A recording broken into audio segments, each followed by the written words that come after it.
my Play-Doh. And what I'm gonna do is I'm gonna create, in my own way, a little nucleus for my neuron. Because that's right, every neuron has a nucleus, okay?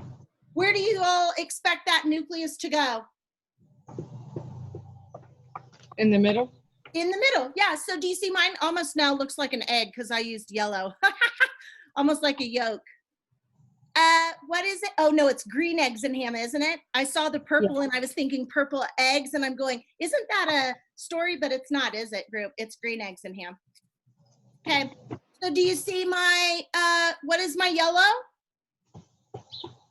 Nucleus. Nucleus, thanks Sarah, good job. And what's my purple? Cell. Yep, 2 words. Neurons. So. Wait, what? It starts with the B. Sarah's working. Somebody teamwork with her. What's this? Body. Yep, my cell body. Nice work. And that was like what, a double S because I had Sarah and Sohan. Nice teamwork, y'all. Love that. What would that be, like S squared or something?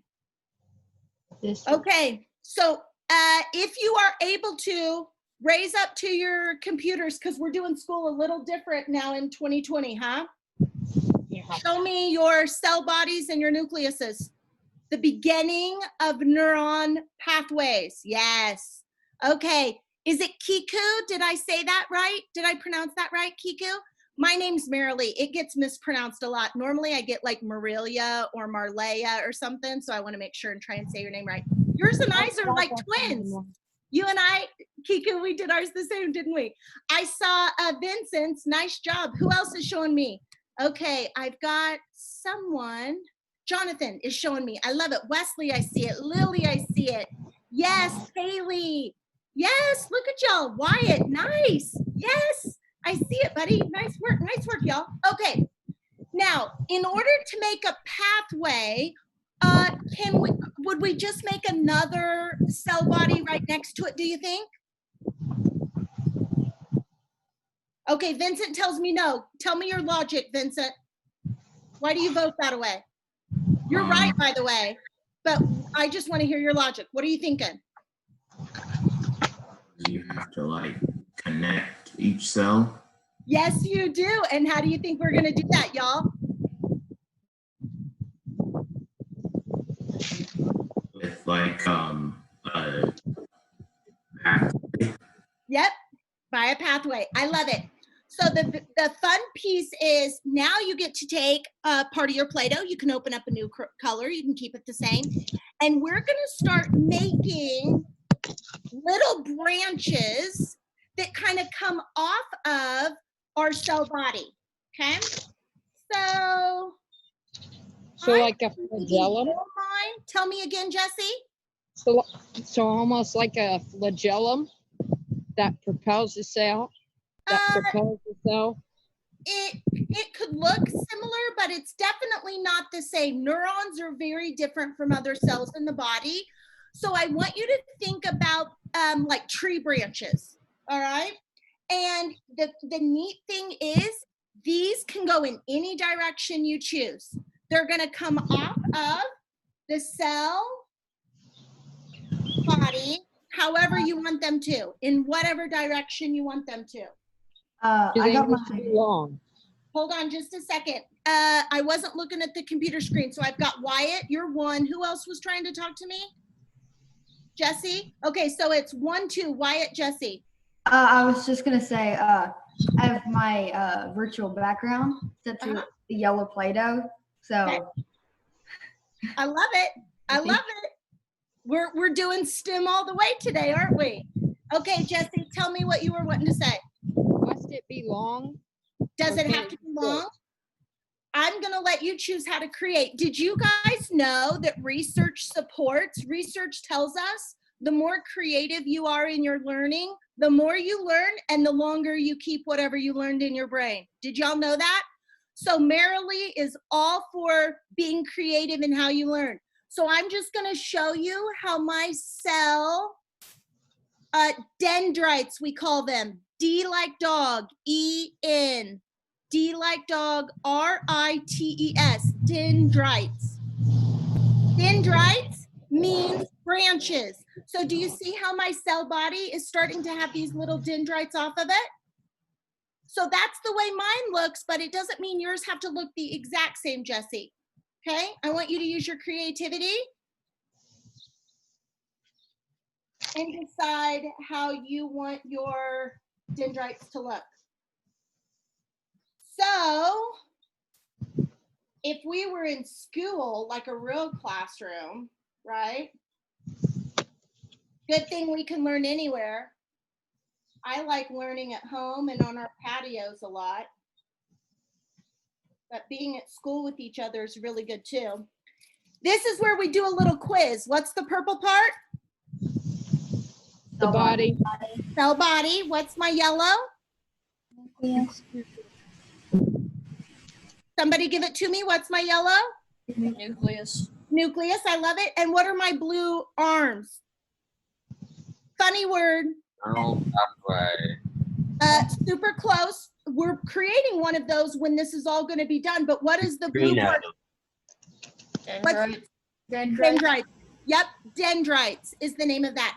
And don't forget to help clue us in, the word dendrite means branches, all right? So our eyes can kind of picture branches on a tree when we think about the dendrites. Fair? Say yes? Okay, now I'm gonna make a main dendrite for my little cell body. I like it, I'm looking at it. Wyatt, I see what you're doing, buddy. Okay. Say yes. Do you see it kind of looks like a weird, I don't know, what does that look like, y'all? Almost like a weird frog or something that I'm creating, huh? I love it though. Okay. One thing I didn't warn you about was we're also gonna have a little scavenger hunt game during our time together. Say yes. So this is where a really important part, or the first part of our scavenger hunt's gonna occur. I need you, I'm gonna give you guys like a minute, and I need you to run and try to find something in your house that's gonna mimic like yarn, or I have my twine here, or maybe one of you girls have a ribbon in your room or something. Are you ready? On your mark, get set, go, go, go, go, go. Find something yarn-like and come back to me.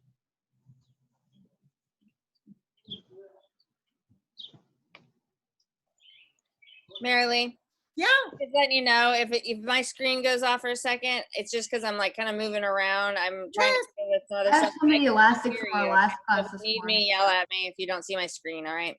I promise I will. Thanks so much, Kelly. Yeah.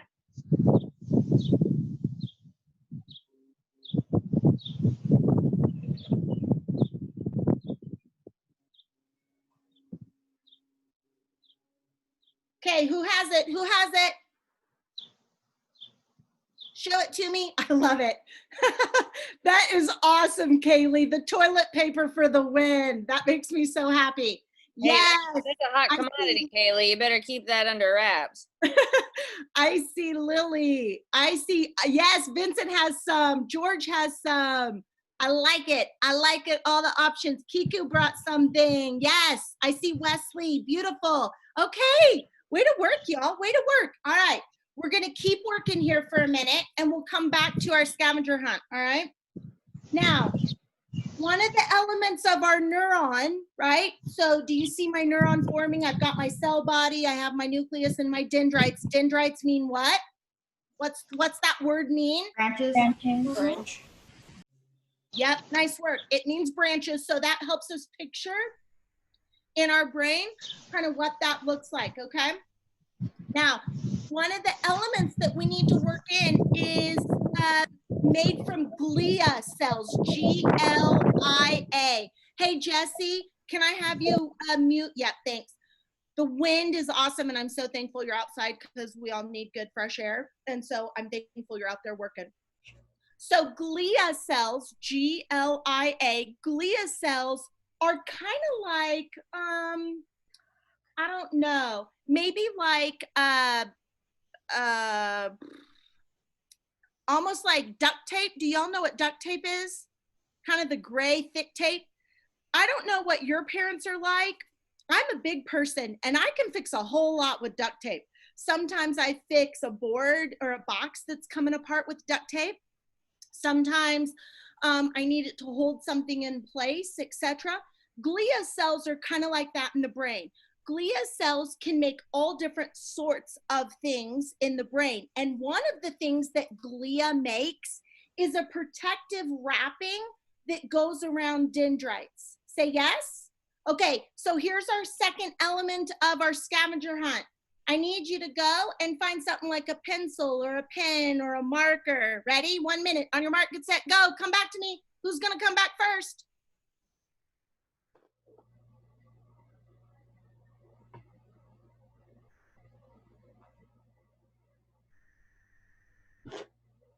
What do we got? I'm showing you my pencil. What do you guys got? I just now noticed I grabbed a yellow pencil and you can't even tell. I love it. It's okay. Yellow pencils. I see a pen, or maybe it's a marker with Sarah. Yes, you guys have them. Okay. Dendrites are what connect cells, neurons to each other in the brain. What I want you to now imagine is that this longer dendrite has a special function to it. So it's referred to as an axon, A-X-O-N, axon. Say yes to that. Do I have thumbs up? Now, for some of us like me, some of us learners like me, I need a different color to remember that this dendrite serves a different purpose. So maybe I take my blue off, my blue Play-Doh off, and I grab a new color that came in my pack, okay? And maybe with that new color, I create another elongated dendrite, but this dendrite's special. We're gonna talk about why here in a minute. And what's its name? It's kind of a tricky one. It starts with an A. Axon. Axon. I love it. Thank you, group. So here I've triggered my brain while I'm working and learning this morning with you all that my green represents an axon. Okay? Now, grab your pencils and grab your string or ribbon or toilet paper. I love it, Kaylee. Okay, you ready? Yes. This pencil is going to represent the axons in your brain, all right? Glia cells come together and make your string that you got. The string that protects the axon, we call that myelin sheath. I know that's a lot of terminology this morning, group, but I know you guys can hang on to some of this. So if I start wrapping my twine around my pencil here, do you see how Miss Marilee is just wrapping? And if I push all of my twine together, can you see my pencil anymore where the twine is at, group? Yes or no? No, you can't. And that's the way it works in our brain. My pencil is like the axon, all right? And my twine, your ribbon or toilet paper wrapping around that is like what we call the myelin sheath, okay? Now, here's where our learning gets really good and less boring. Why do we have myelin sheath wrapped around axons in our brain, do you think? Again, it doesn't matter if you get it wrong. We're all learning. We're all safe here to learn, okay, group? If we get a wrong answer as a group, it just means we're smarter because we know one thing it's not. Why do you think the axons are protected with myelin sheath, just like my pencil is protected by my twine? Do you see that, group? So they don't get damaged? Yes, Vincent, I love it. And why would my axon get damaged? Anybody know? Take a guess. Doesn't matter if it's right. We're learning here today. Because we all probably do something or another to damage them. Yeah, that's true. What do you think that something or another might be? Probably slam our head in something. That might actually do some damage. You're exactly right about that. Like cancer? Okay, Stuff so like that might be disease. kind of like cancer. Yep, disease Yeah. or disorders. Do y'all see how I've taken my Play-Doh and I've made it long like my green axon, but I've made it really flat. Give me a thumbs up if you guys are tracking with Miss Marilee, so I know you guys are still with me. I'm gonna lay this. This is going to, for my creativity today in learning, this is going to represent my myelin sheath. This is my twine that I'm gonna wrap around my pencil, the axon. Yes, no, group? So I'm gonna take that myelin sheath, and I'm literally, do you see, Miss Marilee, how I'm putting it right over my axon? For my learning today, I made my axon green, so my brain remembers the different colors mean different parts of the neuron pathway, okay? So the green is the axon. That was our pencil or our markers or our pens. And then my yellow that I'm wrapping gently over my green Play-Doh, especially if y'all are the kind that don't like to mix your Play-Doh. Then that yellow becomes my myelin sheath. It becomes the twine that I wrapped around my pencil. Good. How's my group doing? Be gentle with your creations. Can you guys show me what you're working on thus far? Can I see a little bit of it? Yes. Who? Okay, Sarah, I see it. Way to go. Yes, I see Jonathan, Lily, nice. Yes, group, you're doing it. Look at George's. Vincent, yes. Kaylee, I love it. Nice work, y'all. Way to learn. Okay. Now, one of the main reasons why we have to have myelin sheath, why we have to have our twine and our toilet paper and our ribbon wrapped around our pencils and pens and markers that we grabbed in our scavenger hunt, is because axons, okay, my green there that I have peeking out for y'all, our axons is where all of our messages are sent. So when my neurons are only found where in the body? The brain. The brain. When my neuron sends out a message, lift right arm, turn head to the left, say the. When my brain is telling me to do all of these things, the messages originate in my neurons. The message leaves my neuron and it travels down an axon, all right? In order to make sure to protect the message, okay? Our brains are automatically designed, y'all, to protect the message, to protect the messenger, which is the axon. How do we do that? We do that by our twine and ribbon and toilet paper called the myelin sheath. It's wrapped, literally wrapped around our axons to provide a protective mechanism for all of our messages. Now, trick question, what is the myelin sheath made of? I'll give you a hint. It started with a G. G like goat.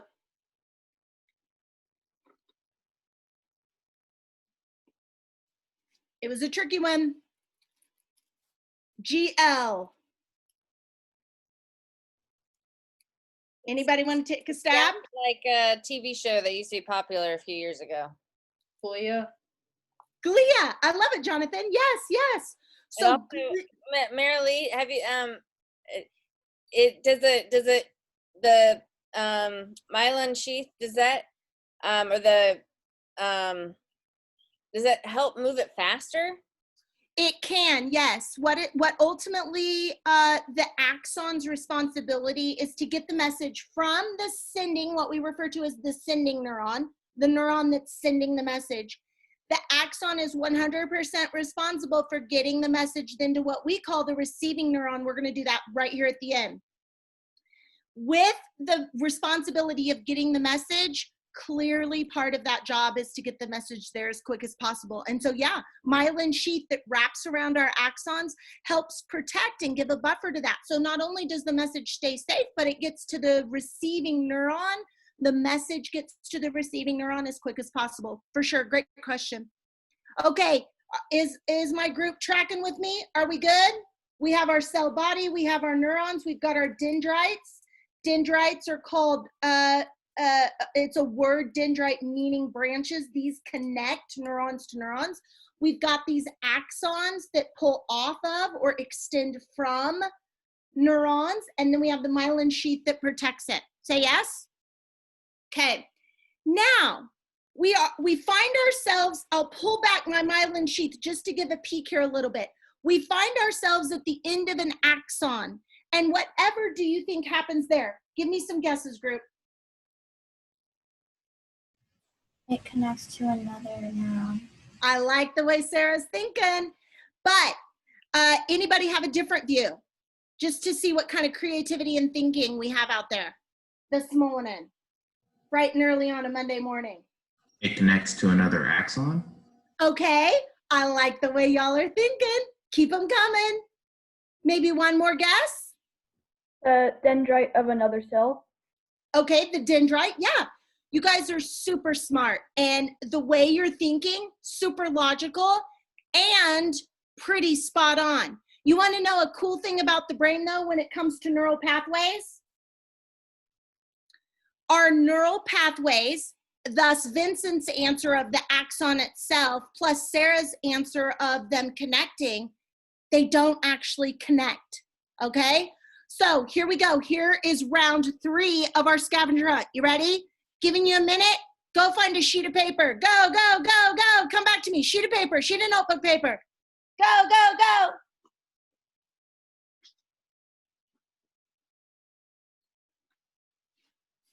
Marilee, I'm so glad you're doing this. I think it's fascinating how when people have brain trauma Yeah. and or just developmental issues at the beginning of Yeah. life and things don't connect the right way, and how important that is. Yep. And how Yeah. and how we go about when we learn something, how that affects dendrite connections and Absolutely. the formation of all of those. I think it's just fascinating. I'm so glad. That makes me so happy. It is definitely, I'm biased, so I think this is all really cool stuff, but I am Well, totally aware that not everyone thinks I've the got a same. degree in psychology. That was my first degree, because this kind of stuff was just like, woo, so like mind blown when you start learning about how it works. Yeah. I mean, at the end of the day, psychology applies to all of us, right? It's a subject that all of us can find meaning in. Okay, show me your sheets of paper, everyone. Got them? Got them right here with me? Okay. This is where our pieces of paper that we scavenger hunt comes in. Our dendrites do not touch. Our axons do not touch. Our neurons do not touch. But there's a space, all right? So do you see Miss Marilee kind of created this little half circle almost looking like thing? The end of a axon kind of looks like fingers, right? It's just this kind of opened area with these kind of fingers. I'm not very good at creating, a bunch of little fingers. So by all means, my super artistic creative people, you guys can take this to another level. But for what Miss Marilee, you see how I just kind of created a little circle? Yes, no? Okay. That is what we refer to as the sending neurons synaptic gap side. Whoo, talk about a mouthful. Yes, no? So at the end of our axons, they don't touch the next neuron's axon, okay? So you guys are using great logic because it makes sense to think how are all of these neurons connected? Well, Miss Marilee, they're going to be connected by the axons, like what you guys came up with. And it makes sense. But the beautiful thing about our brains is they actually don't. Instead, I'm just going to show a little different color here. There's a little space, and we call that little space the synaptic gap. Synaptic gap, okay? So do you see how Miss Marilee has created kind of the other side of the synaptic gap? Yes, no? This is kind of thumbs up time on our reactions in Zoom. Yeah, I love it. So the thing is, what is going to be connected to this other side of my synaptic gap? Anyone? Somebody tell me. Dendrite. Close, George. Axon. Yes. Who gave that to me? Sarah? Was that you? Yeah. Yeah. It's going to be another neuron's axon. Okay? So if I was to create that visually, do you see how now I've created this little space? This is my synaptic gap right in here. And this is my synaptic gap is moving, and that doesn't happen in the brain. And this is my sending neuron. And on the other side of this, it would be my receiving neuron. Say yes, my group. And this axon that's kind of hanging off the edge of my workspace, this would be covered with what?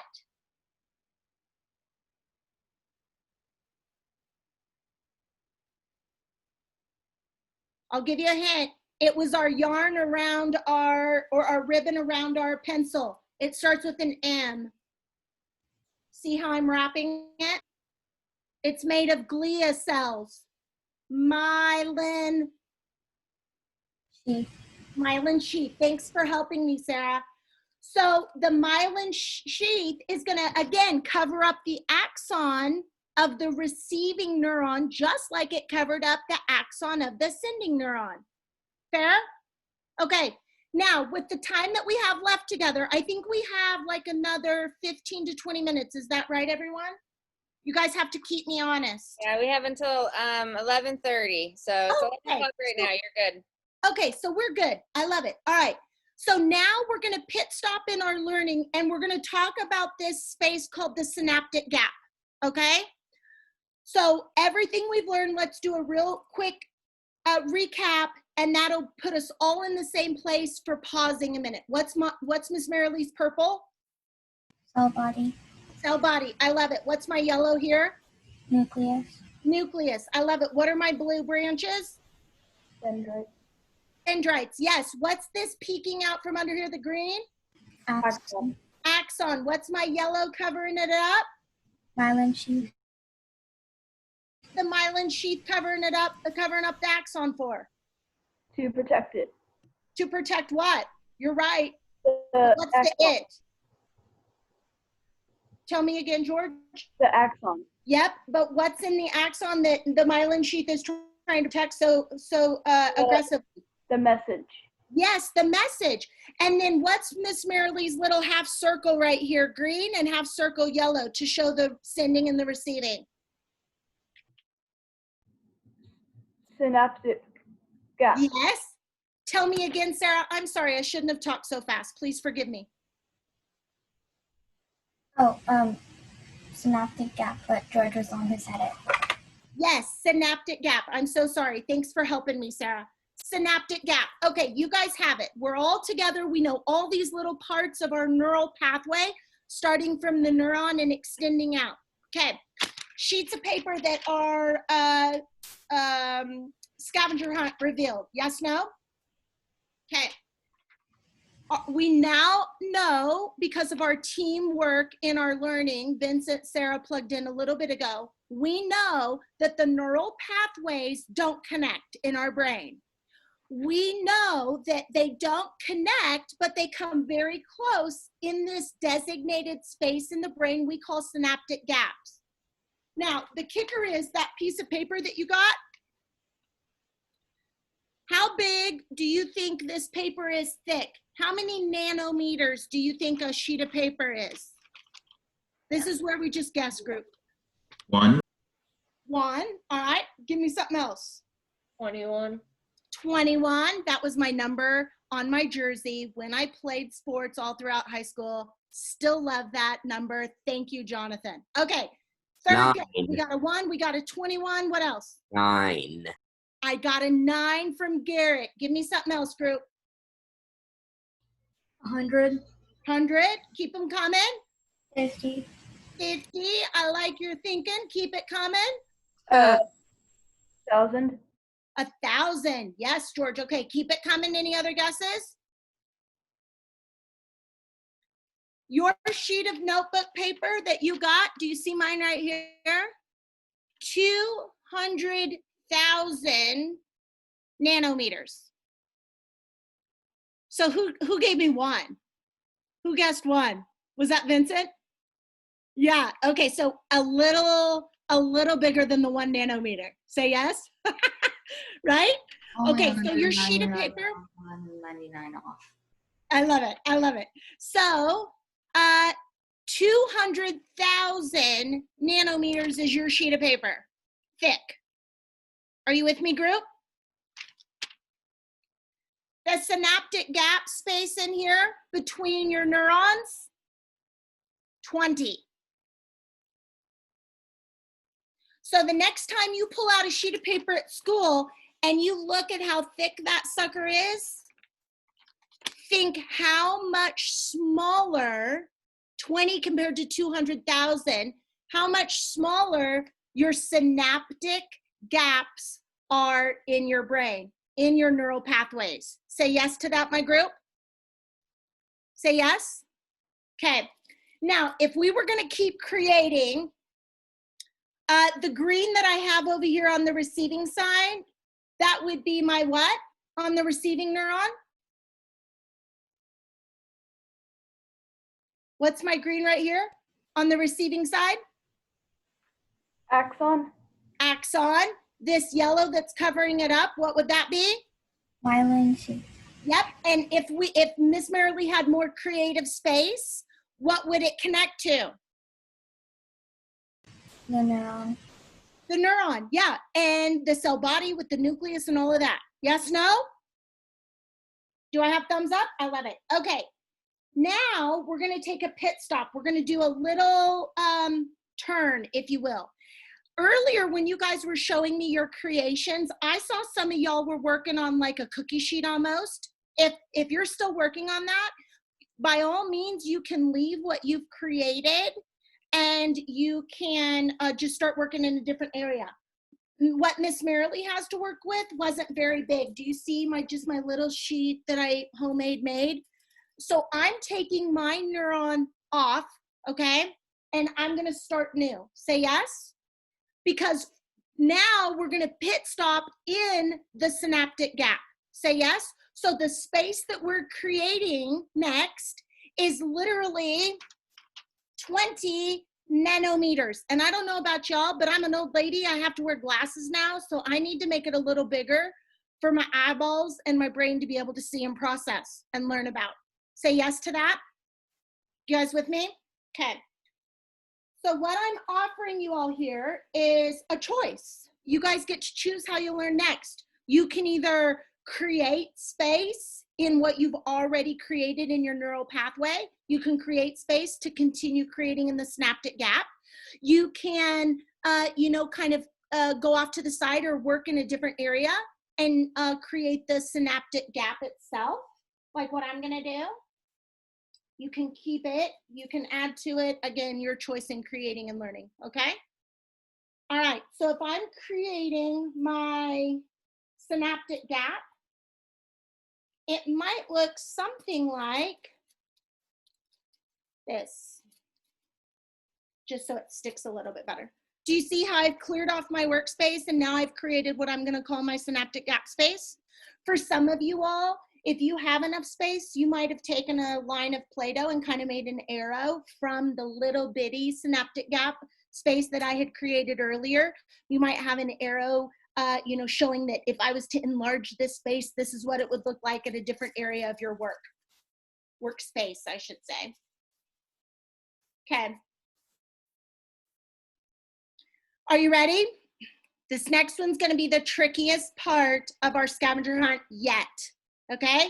Another minute, we're gonna go look for a key.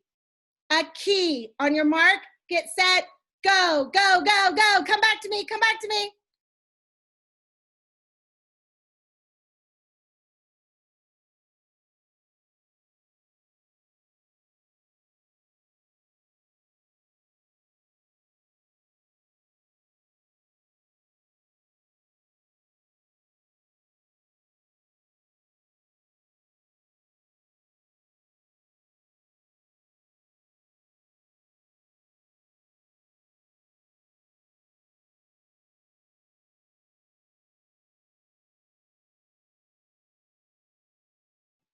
Okay, they're coming back.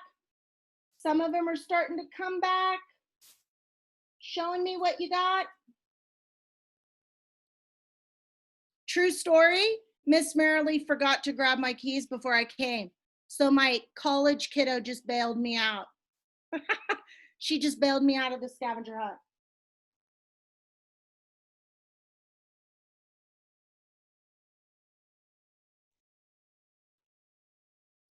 Okay. Anybody have a key like this? It could have been a locker key. It could have been a key to the house. Yes, Vincent, I see it. That away group. Yes. Okay. So the beautiful thing about our synaptic gap space is that it functions like a lock and key. So while you're working here, I want you to make, while I'm kind of talking for a second, I want you to make little miniature shapes. So do you see how I've made kind of a triangle? It almost looks like a Hershey kiss. Do you see my little triangle here? And then here with my Play-Doh, I've just made a little circle. Do you see here? Do you see just my little circle? This is going to be where we go next in our work.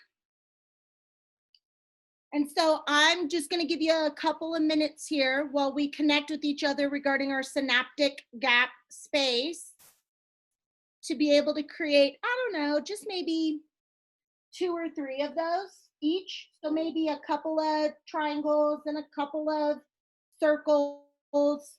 I like making them in different colors. So all my triangles in my synaptic gap are going to be blue. So it helps remind my brain that the triangles are all the same. Because sometimes my Play-Doh skills are lacking.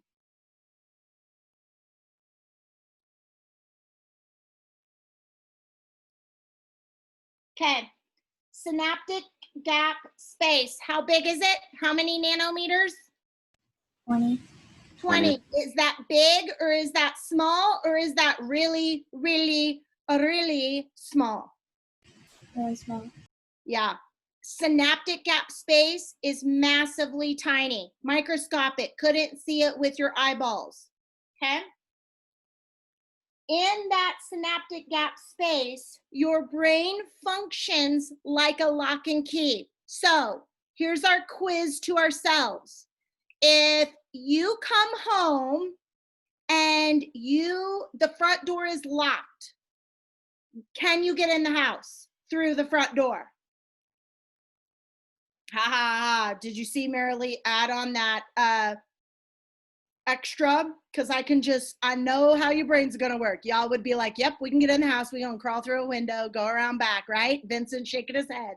He knew. So if I go to my house, the front door is locked, I cannot get in the front door. Unless I have what? Okay. Tell me again, group. Unless I have what? Key. A key. Or a Okay. Let's say me and you go to your house and the front door is locked and we cannot get in through the front door. I have my keys right here. What happens if I try my key? Can we get in? Yeah. Just you'll need the other key. Tell me again, group. Is that Isaac No. talking to me? You wouldn't be able to get in because it's your key and not theirs. So I can't use just any key to get through y'all's front door, can I? Just like y'all can't use any key to get through mine. We have to have the appropriate or right key in the lock that will receive it and read it to be able to access opening the door. Yes, no? Okay, that's the way your synaptic gap works. Do you see all of my blue triangles? My green are supposed to be squares and my yellow are circles. Do you see that? Those represent what we call neurotransmitters. Now, neurotransmitters, we've got all different kinds. So we're not going to pit stop there today in our learning. what we need to know for neural pathways is we need to understand that there's lots of different neurotransmitters and that they float around in the synaptic gap and throughout our axon pathways, okay? This is what we do need to understand, that at the edges of the synaptic gap, at both the sending and the receiving neuron, there are little doors in the edge of the synaptic gap. So if I wanted to be a really good Play-Doh artist today, which I'm gonna struggle with because that's not my strong suit group, I'm not even gonna lie, I would cut out of my Play-Doh something that looks like a square, for example. Okay, you guys have to be gracious to me, be gentle to me because I'm not a Play-Doh artist really well. Do you see how Miss Marilee has cut out, to the best of my ability, a square section of synaptic gap on, say, the receiving side? Okay, what's gonna happen is when that message, when sending neuron sends a message down the axon that's protected by the myelin sheath, when that message gets to the synaptic gap, it might hold, let's say, serotonin, okay, or GABA, or dopamine, or whatever the neurotransmitter is. Today, I'm using green squares, all right? So this is my green square neurotransmitter that might represent one of those types of neurotransmitters I just listed off, all right? And what happens is it's like the key, and it has to find the exact door. Do you see how I fit my square neurotransmitter? Let's call that dopamine. I have fit the dopamine key, if you will, into the appropriate, here's another term group, receptor. So that little space in my synaptic wall that looks like a square, because that's the only kind of neurotransmitter it can receive. Again, think lock and key. This little space right here that's cut out, that's called a receptor. And the receptors are looking for the specific neurotransmitter.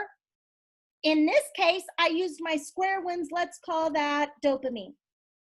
Okay? So when the dopamine finds the appropriate receptor, that's like the key to your front door being put in your front door's knob. Will the door open? Yes or no? If you put your front door key in your front door knob, will your front door open, y'all? Yes or no? Give me thumbs up, communicate to me somehow. Yes, of course it will, right? That's the exact same way it works in our synaptic gaps. If my brain is sending a message to another space in my brain, to another location in my brain, the only way the message is gonna go from neuron down axon into synaptic gap to the receiving neuron to the next neuron and on and on and on, because that's happening at lightning speed all throughout our brain. In order for the messages to get all throughout the brain where they begin and where they need to go, the messages have to have a lock and key mechanism in order to be able to pass on to the next receiving neuron. Does that make sense? Now, why do I care about this, Marilee? I'm so thankful y'all asked me that, right? You care about this. I know, aren't I funny, Kiku? I'm glad that you're chuckling at me. My kids would be mortified right about now, y'all, okay? The reason why we care about the synaptic gap is because how many of you guys have ever taken an aspirin? Maybe you had a headache, maybe you were running a temperature, maybe you got a cut and it was hurting, that area, you know, started hurting, etc. I have some people I would believe in a group this size that might be on like an anxiety medicine or an ADHD medicine or something like that. How many people have ever taken any sort of a medication? Tylenol, any of that? Yes, no? Okay, when you take that medicine, the medicine is telling your synaptic gaps which neurotransmitters to block and which transmitters to allow in, lock and key style, okay? So let's pretend I'm one of your grandpas or grandmas, okay? And let's say I have some heart issues. Say yes, okay? We love our grams and we love our grandpies, okay? And when their hearts start having certain diseases or problems, sometimes we get put on certain types of medication. One of the popular medication are called serotonin, which is a neurotransmitter. Let's pretend my yellow circles are serotonin in my synaptic gap. Serotonin re-up inhibitors. So we have to start with, what does inhibitor mean? What's the root word of that? We're in English class now. That's kind of the boring part of STEM class, huh? What does inhibitor mean? What's the root word? Somebody. Partner with me, work with me, we're almost done. Root word of inhibitor. In. Okay, keep going. That's the start of it. Tell me again. Inhibit. Inhibit. What does inhibit mean?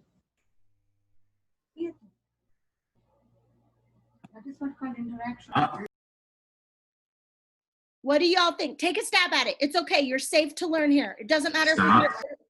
Tell me again, Vincent. Stop. Yeah, to stop. If I inhibit you from doing something, I'm going to make it to where you can't do it, or block the action, etc. Does that make sense? So when we take a medication, for example, for hearts, and we have serotonin re-up inhibitors, that means, let's pretend this receptor site right here that earlier I said was for a square, that receptor site is going to close off, okay? The brain is literally going to take a piece of itself, of the synaptic wall, and it's going to close that receptor site, so that if the serotonin tries to lock and key, the body's going to say, that medicine you're taking is going to say, nope, you got to keep all the serotonin in the synaptic gap. We don't want it being taken up or re-uptook into the axons and back into the neurons. Does that make sense?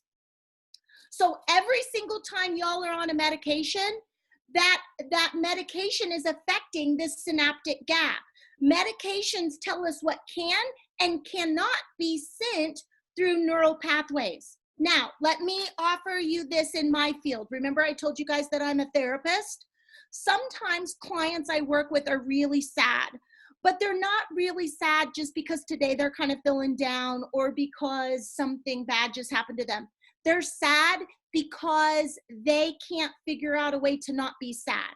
It's kind of like Eeyore in Winnie the Pooh. Do y'all remember watching him maybe when you were a little younger, or maybe some of y'all have smaller siblings that watch Winnie the Pooh? Eeyore is a character in Winnie the Pooh, and he's just kind of always sad and talks and moves slow, right? And it doesn't matter what episode or what movie you watch, Eeyore is always the same. That's kind of like depression in my field. Depression is when people feel sad and they really, really, really do not want to feel sad anymore. And maybe they were sad for a while because something bad happened, but now that something bad has kind of moved on and they still feel sad and they can't quite figure out a way to not feel sad anymore. Okay? And it might be affecting their job. They don't feel like going to work. And sometimes they feel sad because, you know, they can't figure out a way to be happy, and it affects their relationships. People don't want to be around them anymore because they're always sad, etc.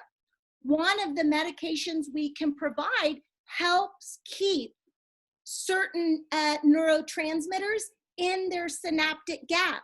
So if I can make sure that there's more of a certain type of neurotransmitter in the synaptic gap, sometimes that will help someone feel a little better that has been struggling with something like depression.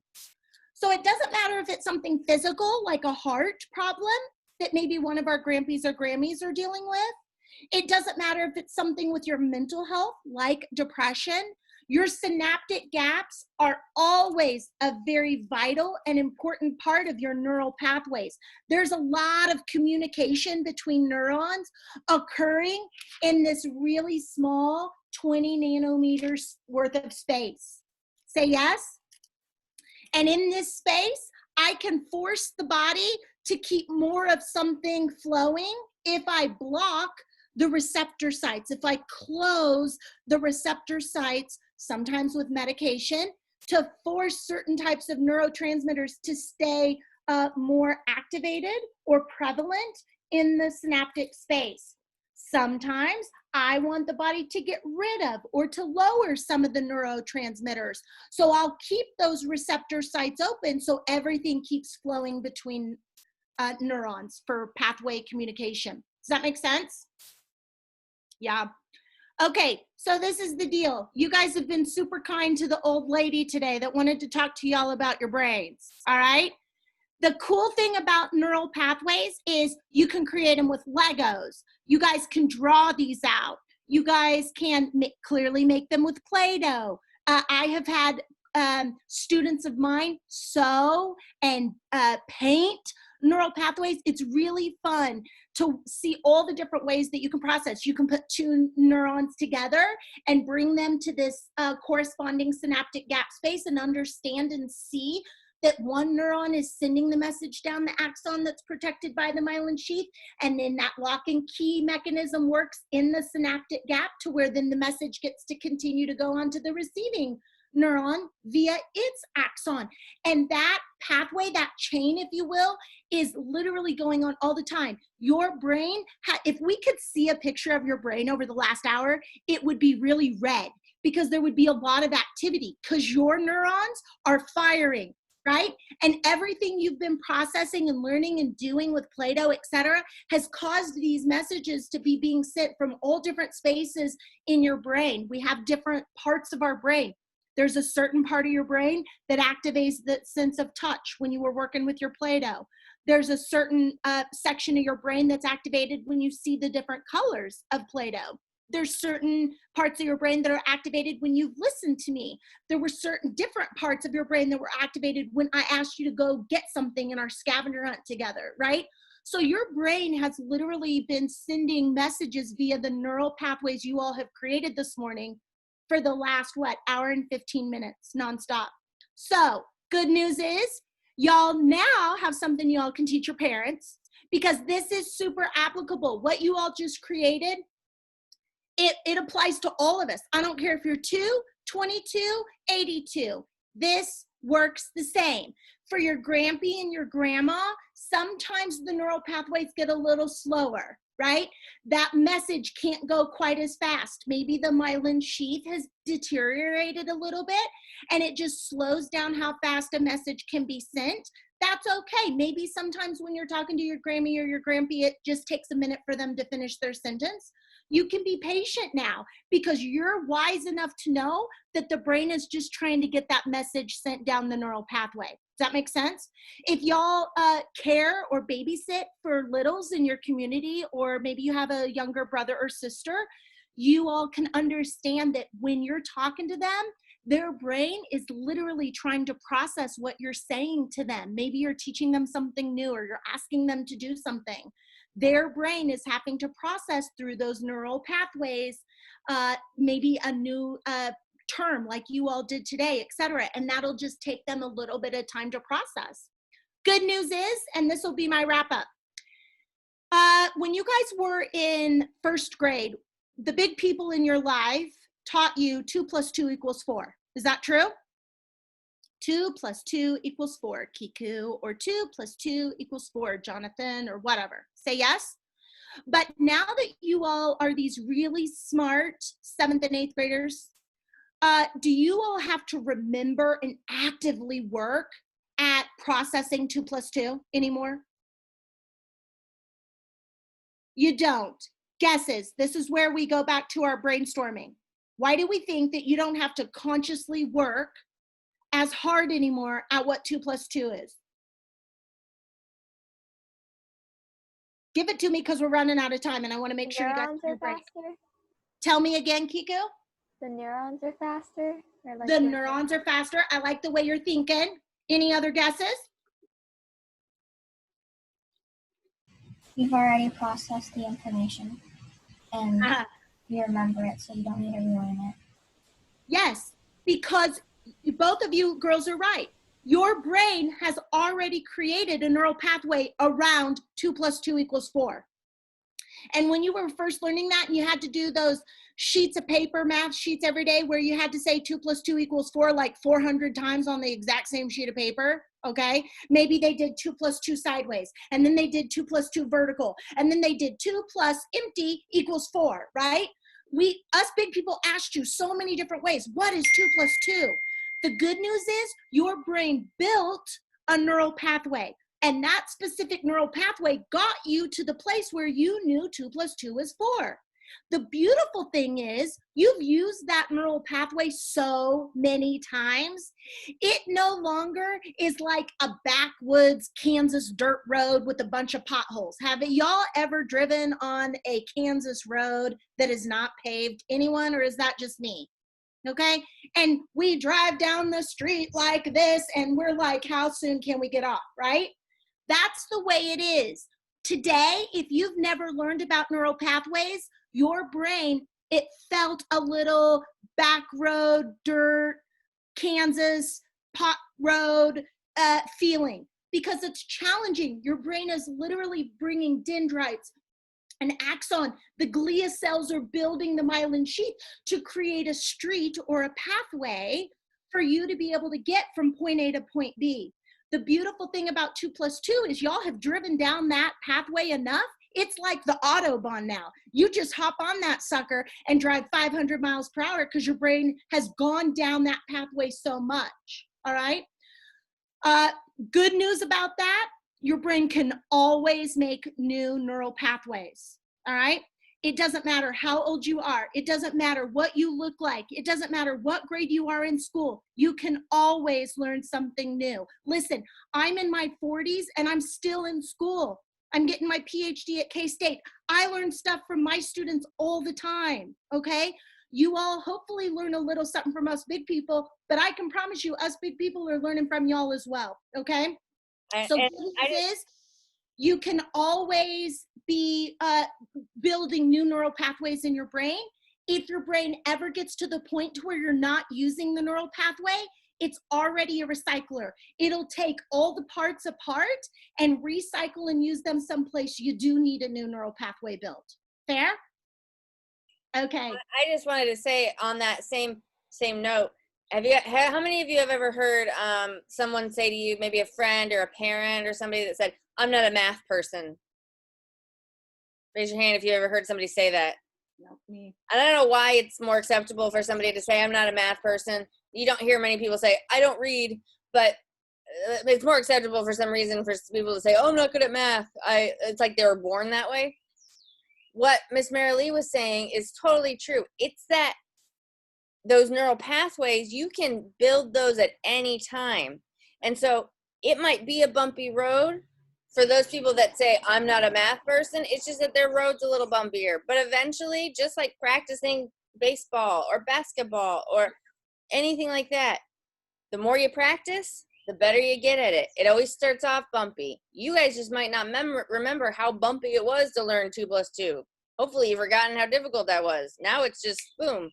But if you're just learning it right now, for somebody that says, I'm not a math person, it's just that their road's bumpier and they'll get there. So whenever somebody says that, you say to them, and I challenge you because I say it to my students, you don't know that yet. You're not a math person yet. Because if you just keep practicing, you'll be a math person. You could surprise them all, okay? All right, Miss Marilee, did you have anything else to add? Nothing other than thank you. I am so grateful I got to spend a little bit of time with you all. Thank you for hanging out with me. It was so much fun. Yeah. This is the first time I've ever done this. This is a true story. I've only lived in Manhattan a little bit. And so I was able to jump on board with the STEM this summer. And you guys have been so gracious to do it differently. This isn't normally, I'm sure, how y'all are doing STEM. And so you guys have encouraged me because you guys were willing to hang out with me today talking about something that I love. So I'm saying thank you to each face I'm looking at. Thanks so much. Thank you so much, Miss Marilee. And if we're done for today. So if you guys have questions, I'll stick around. I want to make sure that for tomorrow you guys are ready. We're doing let me pull my my menu up here so I say this correct. We are doing solar power and robots at 8:30, starting at 8:30. And then at 10:15, we're doing parts and functions of cells. Now, I'm going to put on, Matt had given me a little video of the solar thing that we're putting together. So that should be in a box. And he did say he wanted us to see if he could find some needle nose pliers. That'll help us put that together. So see if you can find that. And then for the second session tomorrow after our break, there's a handout that came with your supplies for that activity. And so I actually do have a PDF of that. I'm going to post that as well. All right. So I thank you very much, Miss Marilee, and I will post the video of this. And yes, Lily. So can you post the recording of this earlier Zoom so that I could do that? Yep, I sure will. And like about 5 minutes into this second session, I realized that I hadn't started recording the second one again. And so you had just built the circle part of your cell, Miss Marilee. And so I think the only thing that we had missed was that a neuron is only in the brain, or the neural pathways are just in the brain. And so I think I made a sentence about that, and that was the only thing that we had even talked about. So besides that, everything will be in there for today, so you can watch that video. And I will post also the things that I have that'll be ready for tomorrow. Just a couple little things. You don't need to go on it, but again, if you haven't posted the answers to those discussion questions, please do that. And if you want to reply back to anybody, I'm trying to reply back to everybody, but you guys feel free. That way I know you're getting to know each other, okay? And again, let me know if you've got any questions, all right? Thumbs up. All right, thanks, Marilee. Can we give her a little round of applause? Yay. Go teach someone else now, okay? Yeah, Go and teach if the you have parents. questions, let me know, because like I said, I do have a little bit of background knowledge of this stuff too, and I think it's just really cool about how neural pathways are formed and what happens if you aren't exposed to things really early in life, or you have brain trauma, or what different medications do. It's really, really cool. It's very mind-blowing. So And feel free to reach out if needed. I'm certainly will try to be as good of a resource as I can be. Thanks for having me. all right, cool. Thanks, guys. We'll see you tomorrow morning at 8:30, okay? Thank you. I'll always get on a few minutes early, so if you have any questions, let me know. Bye, guys. Bye. Bye, Garrick.